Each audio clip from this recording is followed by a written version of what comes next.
Alright, it's time for the mid-game disaster. This is the start of the Virmire plot mission. And, stuff's gonna happen. Oh boy, is it gonna happen. Because shit didn't happen before. What we watched was essentially 38 parts of nothing but prologue. With that said, welcome to our Kingdom Hearts 2 commentary, ladies. We've marched 35, and we're just getting to the ice cream. Yeah. Oh man. So you have to do all the other missions to unlock this one, right? Basically, Virmire becomes available when you do 2 plot missions. It could be Pharos and Noveria. It can be Therum and Pharos, like I did. It can be everything but it can be everything but Pharos.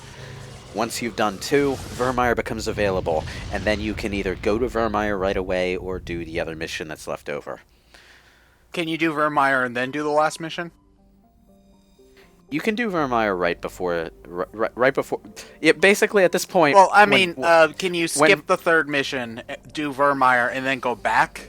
Is what I'm asking. Oh yeah. You don't have to go straight to Virmire. Virmire just becomes another option on your list of main plot planets to visit. Because all you have is intelligence that they sent in the Solarian Special Tasks Group, and they were investigating a base belonging to Saren, and they dropped out of contact. So That means they're all dead. No, they're actually still alive. This is an STG group headed up by Captain Kirahi. The STG are basically the Solarian national version of the Spectres, and they're pretty goddamn badass soldiers for Solarians. We're also going to get an STG member as a party member for Mass Effect 2 as well. But losing contact always means they're all dead. No.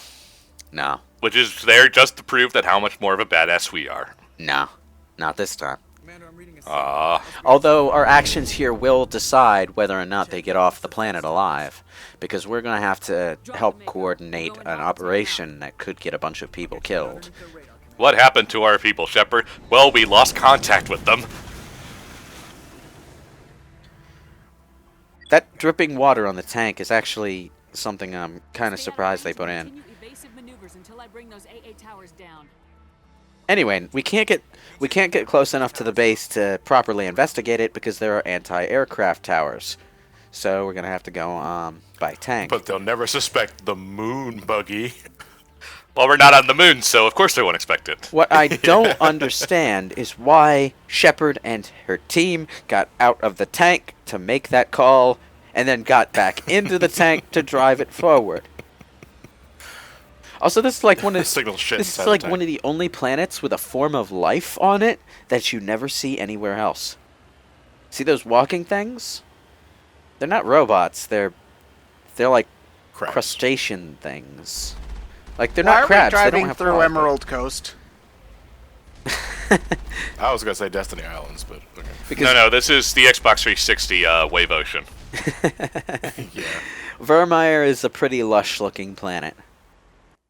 So it kind of, But it has mountains made of aluminum foil. it kind of contrasts against the grimness of the situation here, because everything is green and beach-like. Here's the thing, though. The first time I drove through this section, I took too goddamn long, and I also fell off the side of the track at one point because I backed off the road. Oh snap! It's the Juggernaut, bitch. I thought that missile came from the crustacean. No. They look like drones. they look like drones. Honestly, They look like they should be machines, but they're not. If you get up close, they've got crab shell like bodies. So there's a time limit to this section, then? No, there's no time limit. Okay. So when you took too long, what is that? When I took too long, I mean I spent too long on this part, and I didn't want to sit here commentating over that, so I started it over and did it faster. Oh, okay. Okay, sorry, I misunderstood. Anyway, at this point in the game, I'm starting to realize as we watch this that forgetting the cannon on the tank wasn't really all that bad of a thing, because it seems like in a lot of these plot missions, most of what you fight Yeah, it was. Don't lie to No, yourself. no. Like in a lot of these plot missions, most of what you fight while you're in the tank are human-sized enemies, and human-sized enemies go down in seconds when you concentrate machine gun fire on them. Yeah, but So- you could also blow them up with a cannon, and that's just more fun. It is. They go flying. Like, you don't even have to think. I was kind of hoping you. The other thing that I found while playing the game, though, is and you won't see this in this playthrough because obviously I haven't been using the cannon. But if an enemy is like, if you're on a high difficulty, and a human-sized enemy has a high health bar or like an endurance spell on or anything like that, and you shoot them with a cannon, all you really achieve is to blast them through the air like a rag doll, so that you have to chase them down and keep shooting them. Sounds amazing. Yeah, you know, being a higher difficulty means that you can take a frickin' cannon shot to the face. Okay, That- you remember the pirate/terrorist guy who locked me in a cave Yeah. with a nuke, and then I had to go out of the cave and take him out with my tank, and I ran over him and sent him flying into the hills. On insanity mode, that would be the most hilarious Benny Hill thing. It's like We're essentially watching a Rocket League beta. you're basically blasting him with your cannon and running face first into him with a tank and doing piss all damage each time. And you just How chase does him. getting hit by a tank not cause any damage? You chase his ragdoll corpse through the mountains and slowly, arduously kill him. Yeah. It makes Sounds awesome. it makes no sense. Oh man. All right. Well, anyway, all we need to do for this section is drive down the hallway and stop at each of the stations and activate these control panels to shut off the anti-air defenses along this pathway so that the Normandy can reach the STG camp further in. For the Simon Says minigames, how quick do you have to respond to the button prompts? It's not particularly strenuous. Okay. They make them more difficult by making them longer, not by making them more precise. Okay, because you're responding pretty quickly. So just from watching the video, I can't tell if you have to be that quick or if you're just doing it faster than the game wants you to. You're more likely to push the wrong button than to run out of time. Okay. Yeah. All right. Okay. Well, probably the most tedious part about this is the walk back to the tank when you clear out these stations. That just means you shouldn't get out of the tank in the first place. Drive it through the door. You can't. Totally. That's loser talk, Lewis. You're not trying hard enough. No, you have to get into that wall to shut off one of the anti-air stations that you got, and you got to go up the stairs and over the wall and into the back room down this long narrow hallway, and you got to hit the button and then run all the way back. And Bet you wish you had the cannon now, didn't you? Didn't you? yeah, the Geth Colossus is the Geth Colossus is the second most durable enemy you'll ever fight with a tank, and you should never, under any circumstances, fight a Geth Colossus on foot. Unless it's Mass Effect 2 and you're doing Tally's recruitment mission, at which point I don't really know why, but you can just act like fighting a Geth Colossus is nothing. What if you get it down to like a sliver of health and then jump out and then shoot it? Well, that is a popular trick for increasing XP gain, but that's about it. I always run them down and then shoot them. Well, you need to just make sure, you know. Anyway, the Geth Colossus is the strongest enemy apart from the Thresher Maws, and you are not fighting a Thresher Maw on foot. You are not. That's quitter talk. There is a mission in Mass Effect 2 where you have to fight a Thresher Maw, but it's more of a traditional boss fight where the Thresher Maw appears outside the combat arena and you have to shoot it whenever it's vulnerable. The thing about that is you don't actually have to kill it to beat the mission, but you do get some special rewards if you manage to pull it off, and an achievement. So yeah. A lot of the exploring in the tank is gone in Mass Effect 2, right? Yeah. How do you get around areas quickly then without the tank then? There is no getting around areas quickly. Everything is a linear shooter stage. Okay. Yeah. There are vehicle sections via DLC that use the hammerhead, and there is one open area in the Project Overlord DLC. There's sort of a hub area where you drive around an open area in the hammerhead, and that's pretty fun. Unless you're playing it on the PS3, at which point you're playing it with the worst textures imaginable. Like grass is just a mass of mosaic censorship now. I guess Project Overlord decided grass was an obscene thing that needed to be that our eyes needed to be shielded from. Mass Effect 2. Mass Effect 3 came out on PS3 and Xbox at the same time. Did Mass Effect 2 need to be ported later to PS3 then? I think Mass Effect 1 was ported way later. Mass Effect 3 was simultaneous. Mass Effect 2 came later because EA did not have the right to publish Mass Effect as a non-exclusive game at that point. EA went multi-platform later, and they had to perform some gymnastics to get the right to publish Mass Effect games multi-platform, and then they had to do more gymnastics to get Mass Effect 1 multi-platform. Yeah, because it's part of one of the big things about Mass Effect is the multi game choices, which always kind of weirded me out. Not weirded me out, but like, why would you ever buy Mass Effect 3 on the Wii U if you can't possibly get the save choices from the previous two games? Mass Effect 3 on the Wii U is such a weird choice.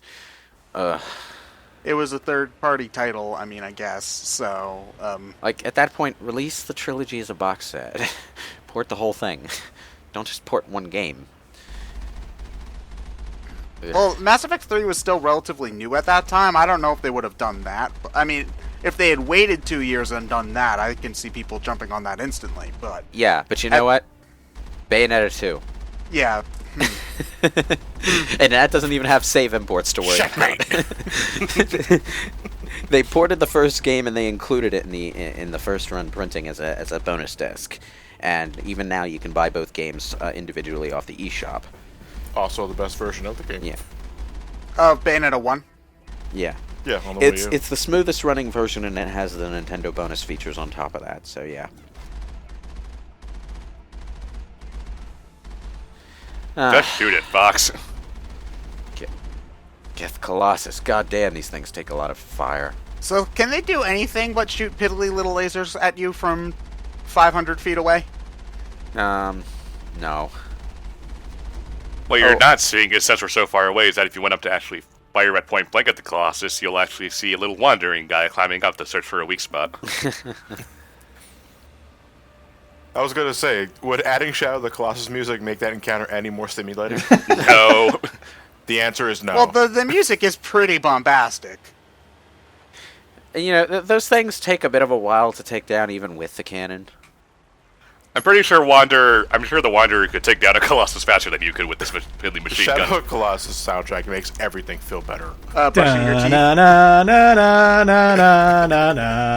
And that's just me pouring a bowl of cereal. I would say the cannon cuts this fight time down to about a third of what I'm showing, but the individual cannon blasts don't do a whole mess of damage. It's not like you're firing twice and the thing keels over. So it's still a bit tedious that way. Does it have, like, melee attacks that it can do? Or something? No. No? So, Their melee attack as a tank is running into it. yeah, but, so what makes these guys so dangerous if you're fighting them on foot, Okay, then? here's the thing. If you try to run into the Geth Colossus, you get so tangled up in its ragdoll that it throws the car's physics completely off the wall, and you're... Now I want to see it. And that's why you do it. and then you have to it puts you in a situation where you have to fight with the physics engine to untangle yourself from the Colossus. Sounds more fun than actually fighting them. It gets all stuck up in the gap between the front wheel and the middle wheels. Oh god. I believe that is our target. All right, and now we need to get into into this wall and actually open up a path forward. Come on. I think this is the Just end. run into him. I think this is the end of the driving section, and thank Christ there's only one driving section on Virmire.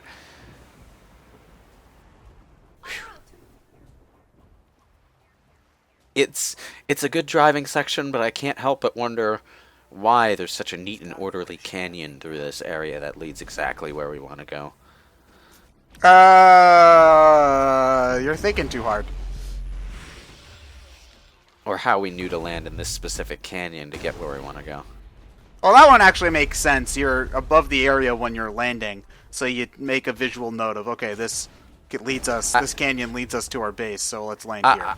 I don't think we knew exactly where the STG people were hiding at the time. Did the robots just run right past you?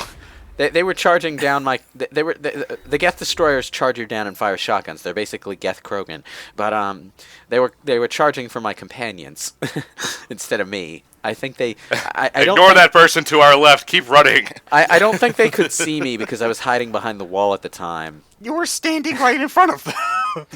No, I was behind a wall and they ran past my cover. Oh, okay. Their vision is based on movement. Well, you see, they also have forward-facing cameras. That means no peripheral vision. I'm reading that the grid is down, Commander. They have the same amount of peripheral vision that you have when you're playing Doom. So, you can't see to the side. Yeah, but in Doom you can move at like light speed whatever you want. Have you ever noticed how hard it is to notice things that are around a corner if you just walk past that corner in a first-person shooter? It's way harder than it would be in real life, because as you walk past that corner, you're going to catch at least a hazy glimpse of whatever's around that corner. But if you do it... And that's why Navi tells you to use L targeting. Yeah, but if you do it in a first-person shooter, what you're getting is just a tunnel vision view of the area in front of you. So it's way easier to miss it. That kind of shit screws you over in Retro Elder Scrolls so many times. Ugh. There's like this one... In the very first dungeon, there's this staircase down into a room with some treasure in it and a thief. And the thief is hiding behind the door. You'll never see them the first time you go into perfect that room. hiding spot. And they kill you. Almost without fail. Every time you go into that room blindly. You have to know they're there ahead of time and angle the camera toward the thing to see them before they attack you. And even then, they're probably going to kill you. So what? They're just waiting there just in case somebody comes about. Like, yeah, I'm gonna screw this guy up.